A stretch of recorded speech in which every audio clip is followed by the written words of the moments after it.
Do you have an effective study routine to learn Spanish? Are you balancing the different language learning skills? Are you prioritizing the right resources and at the right time? If your answer is no to any of these questions, keep watching. Hola amigos, soy Alejandro. Bienvenidos a Key Spanish. And in today's lesson, we're going to help you build an effective study plan. And this is the first of the two final projects of Unit 1, the other being your ability to introduce yourself to another language student. But for now, we're going to focus on this study plan again to create an effective learning experience for your Spanish. And before that, I want to know if ¿tienes amigos que hablan muchos idiomas? ¿Tienes amigos que hablan muchos idiomas? Do you have friends that speak many languages? Maybe you know someone that has successfully learned Spanish or other languages, and you can pedir consejo. You can, ask them for advice. Pedir consejo. Because that's exactly what John, our friend, John, the product manager, gerente de producto, que es English, is doing with Monica. You remember Monica is another of the students we met in a previous lesson in this course. And, he's sending her an email because she has successfully learned Spanish. She's Moroccan and journalist. And he's asking, hola Mónica, necesito ayuda con mi español. Y sé que tú hablas muy bien. So you see the subject of the email is recomendaciones para aprender español. I am sure you know recomendaciones because it's a cognate. We saw that in cognate lessons. Cognate lesson ción ending is tion in English. So recommendation, recomendación, quite straightforward. And aprender, if you remember also in one of the previous lessons, is my favorite word in Spanish, which is to learn. So recommendations to learn Spanish. And John says, necesito ayuda, which means I need help with my Spanish. And I know you speak very well. ¿Tienes algunos consejos para mejorar? Muchas gracias, John. ¿Tienes algunos consejos? We said pedir consejo is ask for advice. So ¿tienes algunos consejos? Is do you have any advice to improve, mejorar? Okay. So this is John's email to Monica.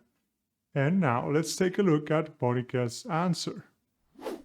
We're going to do the reading activity first together. I'm going to read at a normal pace in Spanish. It's a good opportunity for you to practice reading along with me and just focusing on the sounds of the language, not so much the meaning. And then once you have done that, you can pause the video and read one more time at your own pace and try to understand the meaning of the words and see, how much of the text you can get. After that, I'm going to break it down. But for now, let's do a first read together at a normal pace. Read along with me to get the sounds of the language. Don't worry about understanding it, okay? Let's get started. Hola, John. Aquí tienes unas recomendaciones que a mí me han ayudado. Es muy importante leer libros en español para aprender vocabulario.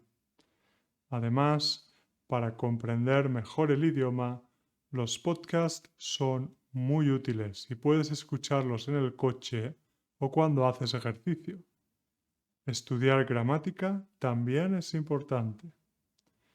Es una buena idea hacer clases en una escuela para practicar la conversación y conocer a otros estudiantes. Es fantástico hablar con otras personas que aprenden idiomas porque comprenden las dificultades del proceso.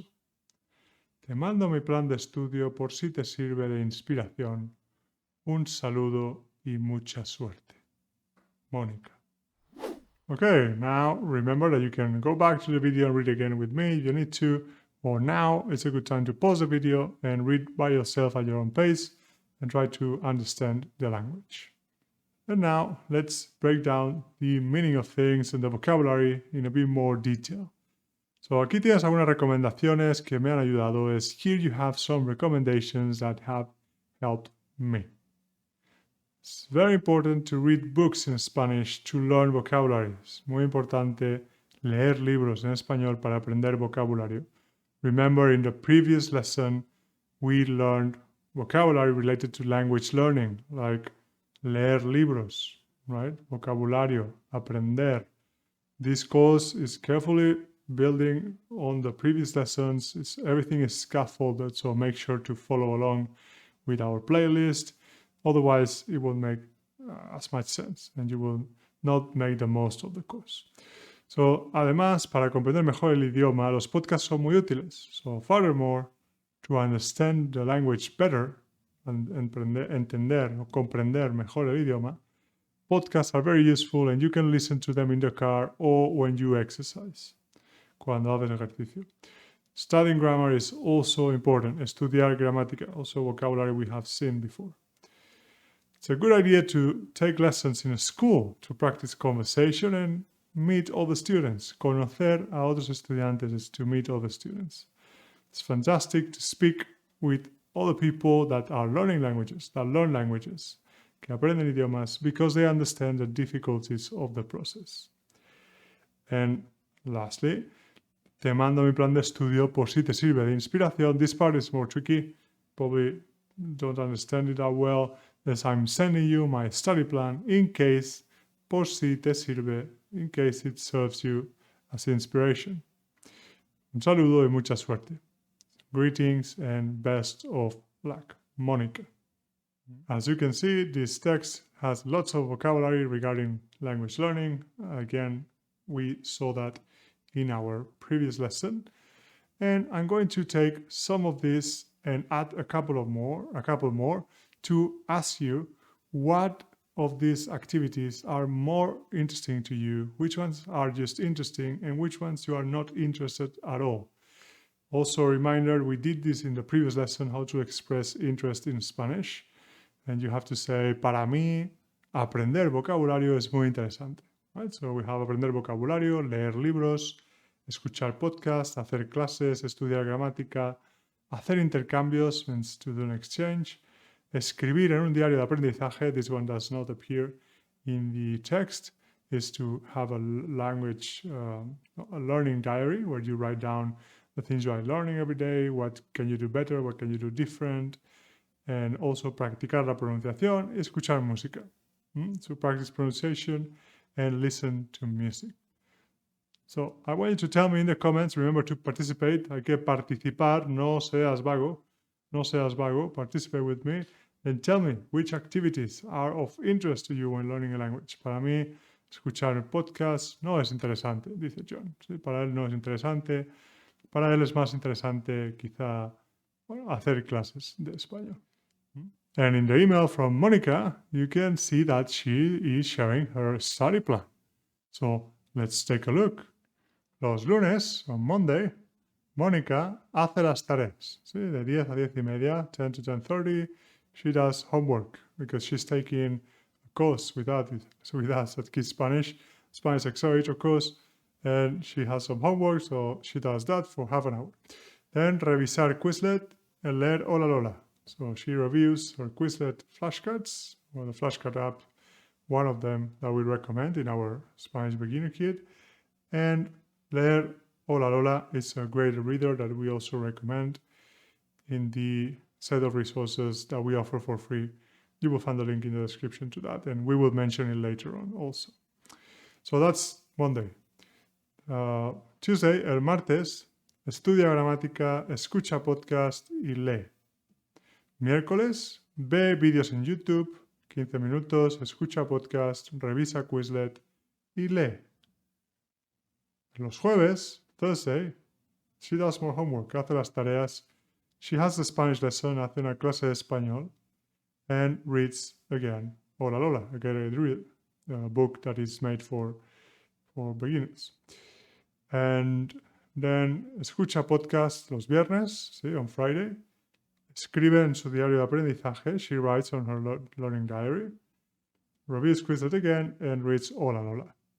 If you watch this, you can think, oh my God, it's so much. well, she does just 10, 15 minutes of things, and maybe a lesson, 30 minutes for the homework. But total is 5 hours and 25 minutes per week. So less than 1 hour per day. So it's quite reasonable, and this is quite balanced. The important thing is that you review the vocabulary, that you study a bit of grammar too, that you read, that you have a lesson here and there, and overall it's a very balanced plan. But it's time for you to make your own study plan. Okay? The first step is to establecer tu objetivo, to establish your goal. Remember in our previous lesson about expressing reasons, we learned how to say why you are learning Spanish using por, para, por qué. So make sure to review that if you need to, but you need to share why you are learning Spanish, right? What is your goal? Then you define what activities do you do, and that's the point of the previous lessons and today's lesson, to give you the vocabulary to do that, to say, okay, quiero escuchar podcast, quiero leer libros, estudiar gramática, practicar la pronunciación, and then you prioritize what is of more interest to you. And you have to be specific in your study plan. You have to say, okay, when I'm going to do that and where. I'm going to do it Monday from 2 to 3 at my office, or going to read at night 15 minutes every day on my bed, or where and when you are going to do each of your activities in your plan. And the last and most important step is to put it in your calendar. Very, very important. See, otherwise it doesn't exist. You have to commit to this plan and actually do it. And if you need a head start to create that study plan, I have something for you. I already mentioned before our Spanish Beginner Kit, where we recommend the flashcard apps, among many, many other resources for complete beginners to get started. This is completely free. You can find the link in the description. But one of the things we also offer in this Beginner Kit is a study plan template, a spreadsheet that you can use for yourself. You can put the hours that you want to start and finish each of the activities, and here select the activities you are going to do. You want to listen to something, review your flashcards, to take a class, practice your writing, maybe conjugate verbs, whatever it is, you just place it here. And in this, spreadsheet, you will have the total time that you are dedicating to your study. So if we add one activity, watch videos, it adds more time to your week. So you can see exactly how much you are studying. And also it shows you a distribution of how are you spending your time in 4 categories. This producing output, learning vocabulary, studying grammar, and getting input. So you want to make sure there is a balance between all the activities that you are doing. To access this, again, you will find the link in the description to the Beginner Kit. It's completely free, and I think it could be really, really helpful for you to just get started and have a solid study plan that is balanced, where you prioritize the right things, and when you are dedicating a reasonable amount of time. We recommend at least 5 to 7 hours per week of study. Just 1 hour per day, mostly. It's a good goal to have. And that's it for this lesson. I'm looking forward to seeing your study plan. Maybe you can share in the comments, as well as what activities do you enjoy. What's your study plan like, right? How much time do you dedicate? What's your distribution of time? And just share with me what you are doing. And also, if you don't want to miss out on our future lessons on this course for beginners, make sure to subscribe to our channel and click that notification bell. Soy Alejandro de Key Spanish y nos vemos en clase.